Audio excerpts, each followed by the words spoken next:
কুরআনু হুজ্জাতুল লাকা ওয়া আলাইক, এই কোরআন আপনার পক্ষেও সাক্ষী দিতে পারে, এই কোরআন আপনার বিপক্ষেও সাক্ষী দিতে পারে। কি অবস্থা হবে, আমি কোরআন পড়তে জানি না অথচ মৃত্যুবরণ করলাম, কঠিন কিয়ামতের মাঠে এই কোরআন আমার পক্ষে কখনোই সাক্ষী দিবে না, কেননা আমি কোরআন পড়তেই জানি না।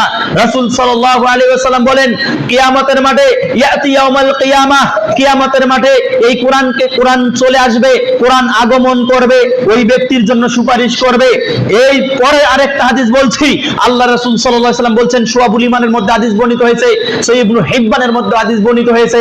আবু হুরায়রা রাদিয়াল্লাহু তাআলা আনহু বলেন, রাসূল সাল্লাল্লাহু আলাইহি ওয়াসাল্লাম বলেছেন, যে ব্যক্তি কোরআন তেলাওয়াত করবে আর কঠিন কিয়ামতের দিনে এই কোরআনটা আসবে, শাফিউন, কোরআনটা হবে সুপারিশকারী, মুশাফফাউন, ওই সুপারিশ, ওই কোরআনের সুপারিশকে গ্রহণ করা হবে।